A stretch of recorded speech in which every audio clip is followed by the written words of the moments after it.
Greetings and welcome. Thank you for coming. Before we begin, let me take a few moments to give the obligatory like this video, comment on this video, subscribe if you haven't already, and more importantly, share this video with a friend, family member, coworker, or a random stranger you just met on the subway. Let's try and get us to 1,000 subscribers before Christmas. While you're at it, be sure to check out my Patreon channel. Consider becoming a subscriber and help keep my editor fed with pizza and beer. Seriously, he's a large part of what makes this channel work. And lastly, a quick shout out to my Tier 4 patrons, Russ of the Frozen North, Neo5AC, Nick, and Zachary Langmead. Thank you very much. And now, on with the story. The Deathworlders, a story by Philip R. Johnson, a.k.a. Hambone, Hambone HFY, and Hambone 3110. Chapter 24, An Alien World, Part 2. Date point, 10 years, 4 months AV, Omaha, Nebraska, USA, Earth. Kevin Jenkins. There was an unfamiliar car outside Kevin's new house when he got home. A black Toyota sedan, completely nondescript and unremarkable, which immediately gave Kevin a good idea of its driver. It was a nice house, a 2-story thing in suburbia with delicate brownish paneling, 2 garages, and enough driveway for a couple of monster trucks. The local housing association were proving to be a pain in the ass over the exact strain of grass seed he was allowed to use and how long it had to be and how well watered. But the neighbors were nice. They had visited him with a welcome cake on the day he moved in, but their timing had been awful. They'd shown up while he was wearing a short-sleeved polo shirt that put his tattoo on full display. It was not an ambiguous tattoo.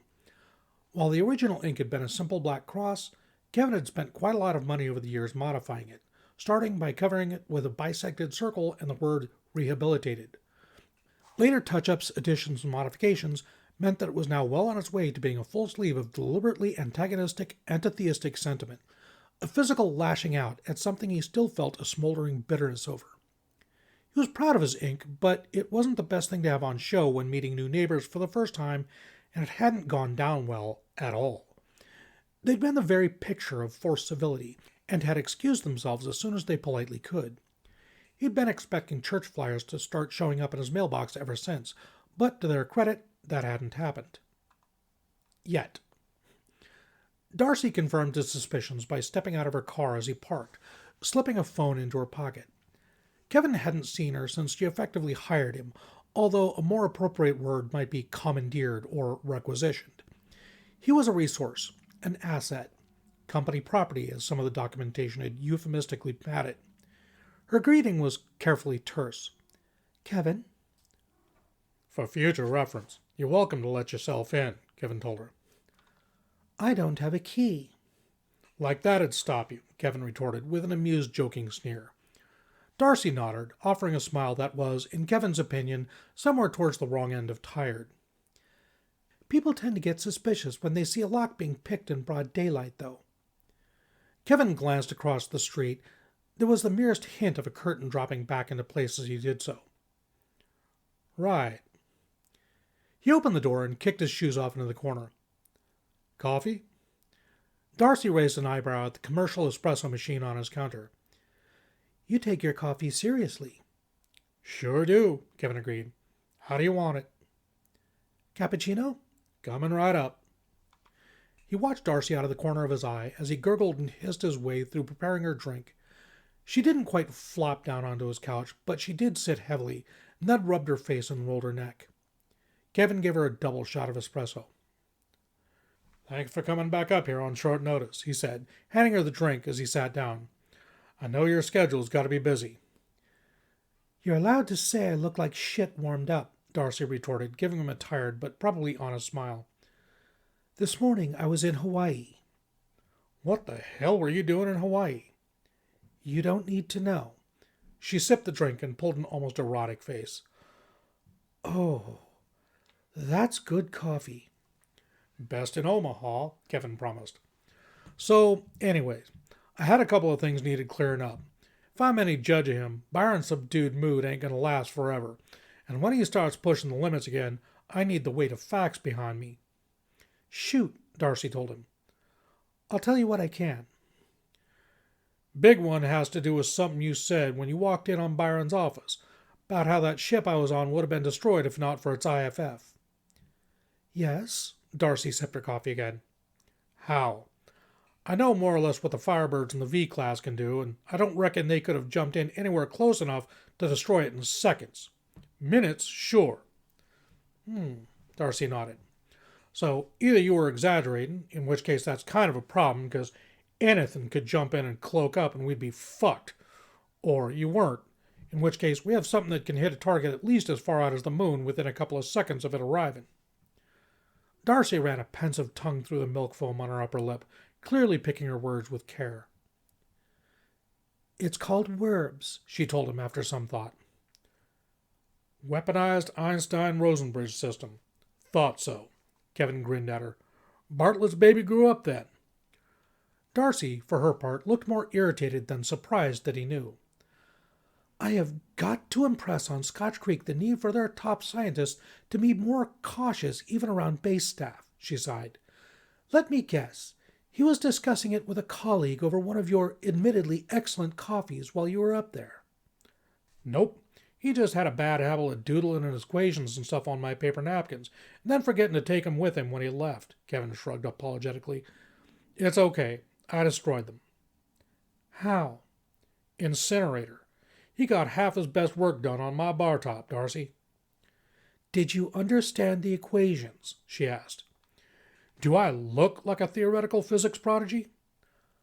I don't go by looks, Kevin. Did you understand the equations? No. Couldn't hardly read them. Okay. She considered her words again, frowning as she took another sip of her drink. Yes, Werbs is working.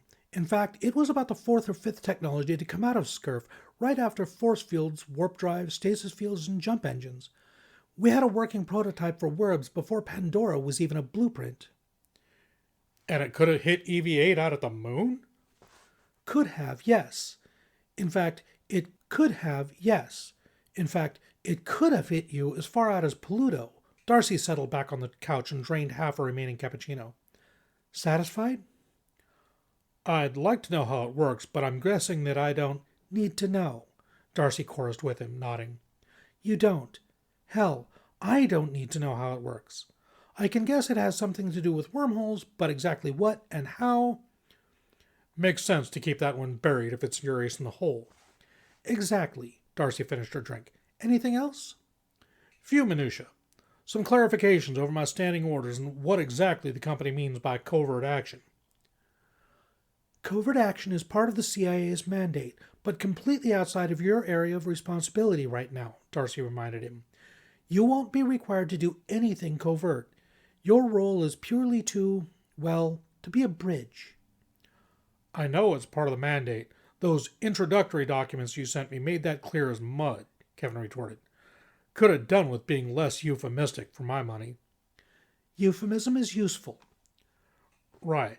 Can't have it in writing that part of my job might include murdering Moses Byron, Kevin snarked. Darcy quirked an eyebrow at him. Where did you get the impression that that's on the cards? She asked.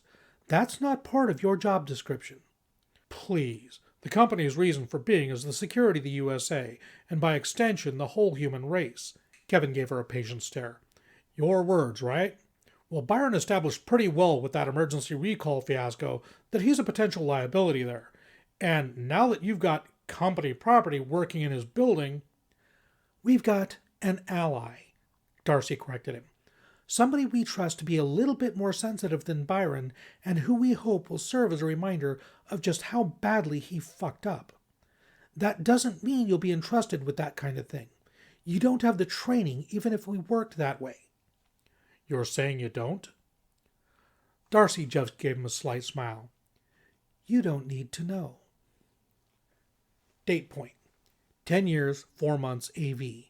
Vancouver, British Columbia, Canada, Earth. Zhu Chang. The doctors had kept them for nearly 3 weeks. All of them had felt well enough to be discharged inside of 2, and Julian had, with apologies, immediately made a beeline for his late grandfather's Minnesotan property in Clearwater County, promising to return as soon as he'd inspected the place and decided what he was doing with it. Neither of the girls were inclined to protest. Allison had collected a sizable pay package from somewhere, apparently earned for being on Kirk's crew, and had accepted the duty of flying to England to track down Amir's family and commiserate with them. She had arranged to come back via Minnesota with Julian. Zhu had gone home. Written home in the back of what had been, on the night of her abduction, her father's brand new Kia, and watched a skyline that had changed subtly but disturbingly since she had last seen it. She was wearing the clothes she'd just laid out on her bed to change into after ballet practice before leaving home the last time. Just some comfortable black sweatpants and a loose, long-sleeved guest top that at least did a decent job of covering her scars. Her bedroom was exactly as she had left it. Exactly as she had left it, right down to some carelessly discarded underwear tangled up under her office chair, a half-finished pack of gum on the bedside table, her two favorite rings resting on the corner of her dresser, and her laptop still open on the desk. The laptop was by now hopelessly obsolete, but when Zhu prodded the spacebar experimentally, it turned out that it had never actually been powered off. The fan and hard drive whined into quiet life. She sat on the corner of the bed and watched it emerge from its long hibernation, trying to ignore the musty, untouched smell of the room as she turned the rings over in her fingers, not looking at them, but still giving them a thorough tactile evaluation. It took a while. 10 years of standby mode apparently didn't come to an end at a moment's notice. But, yes, there was her half-finished essay on Lady Macbeth, there was her Michelle Yeoh wallpaper, and there was the OS update notification she'd religiously closed every time it dared to show its face. She reached out and stroked her finger across the trackpad. It promptly froze and blue-screened. She closed the lid and toured the rest of the room. Had she really been so enthusiastic for pink? There was a lot of it. The fairy lights tangled in the bedstead were a nice touch, but the wall calendar had been purloined from her friend Ai's family takeaway business and was the kind of tacky cartoon Shenzhou calendar that bore the kitchen's phone number and a website, a declaration like many happy fortunes, and a round of advice to wed a tiger or a dog, but never a rat or whatever. She sneered at it and threw it away. She put the rings on, and then away too went the 3 boy band posters, a graveyard of antediluvian incense that she'd been forbidden by her parents' landlord fire safety regulations ever from lighting, a venerable McDonald's paper cup that was only disqualified from being a valuable antique by the fact that it was a McDonald's paper cup, and the unopened pack of cigarettes she'd once bought on a dare and then had been so worried sick of discovery that she'd never found the courage to smuggle them out of the house or to even throw them away. Finding her rhythm, she threw open the windows to try and blast some of the dust and stale air out, then decided to get rid of the curtains. They were sun-bleached and faded anyways. She was equally vicious to her wardrobe, going through everything that didn't fit. All the silly ankle-twisting platform heels and the clothes she'd worn that someday would fit again if she'd just lost a little weight, regardless of the fact that the problem hadn't been weight but age and height. Most of the survivors were then thrown out on the principle that they were wildly out of fashion, or just never looked that good anyways. All the clothing went into a pile she mentally labeled charity.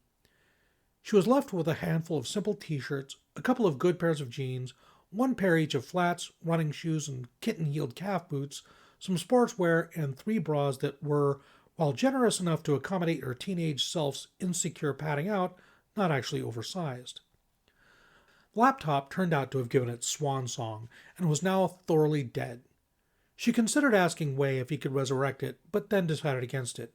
The last thing she needed was her older brother performing digital necromancy on her blog posts and browser history, and in any case, the machine was so haplessly dated that she'd probably struggle to achieve half the things a modern internet user wanted to do. Out went the pink bedclothes. Out went the sad, deflated soccer ball. Out went so much stale makeup that she couldn't have worn it all if she'd spent every day of her absent years painted up like a hooker. Out went more stuffed toys than a sapient being had any right to even know existed. She took apart the flat-pack furniture and stowed it under the bed and in the back of the closet. She tested all the progress she had made on rehabilitating her abused lungs and spinning around the room like an efficiently ruthless tornado until it was gone. All of it. Every last little thing that wasn't hers, thrown out, dusted or vacuumed until she was down to only the things that she cared to keep. That left her with a bare, cold, almost undecorated room to stare at, its former clutter hinted at only by unfaded patches of carpet and wallpaper. Other than that, she had the 2 rings she was now wearing, the fairy lights on the bedstead, and that was about it. She threw the lights out, too, when they turned out to be broken. Only once she was standing alone in the middle of an empty floor space did she finally find room in her head to think about what she'd just done and appreciate the full absurdity of it. She took a deep breath, produced a helpless, arm-flapping shrug that clapped her hands once against her thighs, and issued something that was clearly a laugh. "Welcome home, Zhu." Date point: 10 years, 4 months AV. IDF checkpoint, Kalkilia, the West Bank. Corporal Mosh Harel. Mosh? Yeah? That white van you didn't like the look of isn't moving. Corporal Harel wasn't the only one who looked up and scrutinized the van in question, his attention ratcheting up a gear. Tensions were running high. They were always running high, and the last thing he needed right now was a suspicious vehicle. The way the van, a venerable Toyota, had parked a good long way down the road from the checkpoint, not even in the shade of the trees or anything, and hadn't moved since, was definitely troubling. "How long?" "Not in 10 minutes. I don't see anyone inside." "Son of a bitch," Mosh swore. "We can't ignore that." His buddies nodded and checked their SMGs. Even if the driver floored it right now, the van would have had to navigate a slalom of concrete dividers to approach the checkpoint, and would do so under fire from all sides by heavy weaponry. An ordinary elderly Toyota van wouldn't make it a fraction of that way. The first shots would go right through the engine. "Radiological?" "Nothing I can detect." Harold grabbed his binoculars and aimed them at the van. Between the heat haze and the sun reflecting off the glass, it was hard to be certain, but it certainly didn't look like there was anybody sitting in there. There might have been a slight darkening, but that equally could have been the headrest or the van's own shadow. "Did we see anybody get out?"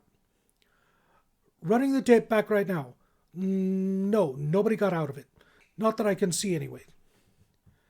"That van's in full sunlight and the windows are up. It must be cooking in there."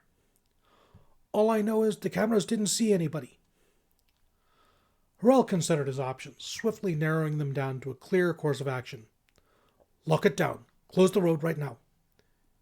Everyone leapt into action, acutely aware that their safety and everyone else's hinged on doing their jobs right. Within seconds, the checkpoint was closed. As soon as they were, Harold would have liked to have breathed a little easier. That was one threat dealt with. Instead, he licked the inside of his dry mouth and moved on to the next bit. "Get the bot up." "Yes, Corporal." The bot was summoned and bounced its way across the scorching asphalt, fetching up right underneath the van's passenger side window. Harel watched over its operator's shoulder, expecting at any moment for the van to suddenly accelerate or explode, or for armed men to surge out the back. Even with their huge advantage in terms of firepower and positioning, even with the van being so far away, none of those options were at all desirable. Even when the bot cranked itself up onto the ends of its treads and extended its camera as high as it would go so as to peek down into the footwell, there was no sign of a driver, nor any kind of a trap rigged to the doors. "Check the back, Stolars," Harel ordered. The bot dropped back onto the asphalt and scooted under the van, where it deployed millimeter radar to get a good look inside. "Nobody in the back, Corporal," Stolars finally announced, though he tapped an object on his screen. "But this looks mean, whatever it is." Corporal?" Private Wexler's tone of voice was not one that Harel wanted to hear on a radiological sensor operator. "Yes?" Wexler cleared his throat. "Radiological alarm mush." Harel looked back at the van as Stolars backed the bot off a bit, as if that would do anything. "This," he decided, "is starting to look way above our pay grade." They called EOD, who quickly called in somebody much higher up. The whole town was on lockdown within minutes as IDF vehicles rolled in by the 100, and Harold's checkpoint had to spend the rest of the day turning back civilian traffic and offering no comment to the cameras. All the while, the cluster of people around the van got larger and more grim-looking. The sun was going down by the time they finally gave an all-clear and loaded something from the back of the van into an IDF truck, which vanished back over the Armistice Agreement line under ridiculous ridiculously heavy escort. From the road, nobody could have seen what it was. From his vantage point, however, Harl got a good look and promptly wished he hadn't. It was covered in bright yellow radiation hazard signals labeled in both English and Urdu, and had borne the white crescent and star of the Pakistani flag. Date point, 10 years, 4 months AV. CIA Chicago office, Illinois, USA, Earth. Darcy. Welcome back. How's our new asset at Byron Group? Darcy didn't need to fake a tired smile for Jake, her usual work partner. She really had been in Honolulu less than 20 hours ago, and that much travel was guaranteed to leave her rumpled and drained, even though she was thoroughly used to it. Between sleeping most of the flight and catching a power nap in the car outside Jenkins' house, she was perfectly rested, but it was still getting late in the day by her personal clock. Jake would have seen through even her best false smile anyways. "He's going to be a pleasure to work with," she said honestly. "All carrot, no stick, all the way. Just you watch." "That easy, huh?" Jake asked. He stood from his desk and set about making her a cup of tea, exactly what she needed. She hadn't been flattering Jenkins about the quality of his coffee. It genuinely was superb, but Darcy had always preferred a good jasmine tea. Just one of the things that made Jake such a good partner. "Oh yeah, he's a classic misanthrope. Pretty sure he thinks the neighbors are all waiting for their chance to ram a Bible down his throat. Throw in a white knight streak and..." She trailed off meaningly. "Likes to feel like he's rescuing a worthy damsel, huh?" Jake noted. He dropped a little jasmine tea pearl into the teapot for her and covered it in newly boiling water. "Oh yeah, strong masculine streak there." Darcy watched in pleasurable anticipation as the hot water made the pearl break open and unfold into a flowered frond. "He's no idiot, though. Seduction's not in the cards for a second. He'd see through it instantly. But all I need to do is play to type for him, and he'll be extremely useful." Jake set the teapot and cup down for her and returned to his desk while Darcy sat about summarizing her trip to Omaha for the records. "Any surprises?" he asked. "Nothing surprising exactly, no. He knew what the WERBS acronym stands for, but he didn't know the specifics and he didn't push. Figure if we ever have to throw him a bone there, the cover about having nukes ready to jump will do just fine." "Good. Last thing we need right now is any more potential holes in that one," Jake nodded. "Sounds like a good source." Darcy took a grateful sip of her tea. "Almost perfect. He's an honest man under that asshole exterior, so we don't need to establish any real control over him. Just give him the sales pitch and let him motivate himself the rest of the way. I like him." "You always did have a thing for prickly guys with soft centers." "Guilty." They worked in comfortable silence for a few minutes. Darcy finished her notes and her tea and was considering wrapping it up for the day and sleeping in her own bed for a change when Jake sat back in his chair, arms folded, and frowned on the screen. "Problem?" she asked. "Could be." His jaw worked side to side as he considered what he was reading. "One of those stolen Pakistani nukes just showed up." Good morning, good afternoon, and good evening. I am the Casual Deathworlder, your host, and this has been The Deathworlders, Chapter 24, Part 2. I hope you enjoyed listening to it as much as I enjoyed bringing it to you. If you did, please go ahead and smash that like button, drop us a comment down below, and consider subscribing if you haven't already. And don't forget to share this video as wide and as far as you can.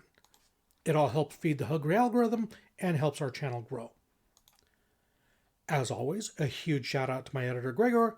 Thank you very much, buddy. I could not do this without you. Okay, and one more shout out I would like to give real quick before I get too much further to Hambone and C12 for the story, for keeping us all entertained for so long. Thank you very much, gentlemen.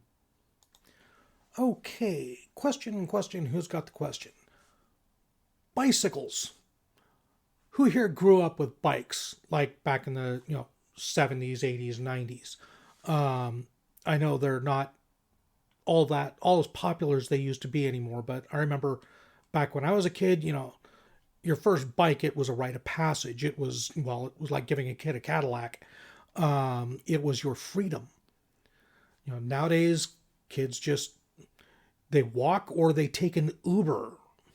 So Who here grew up with bikes? What was your favorite biking type? Was it, you know, just cross country, racing like 10 speed, BMX, mountain biking, what have you? Leave your answers in the comments down below. Until next time, be safe, be well. I love you all. Bye-bye. The fine art of doing the thing is throwing yourself at the thing and missing.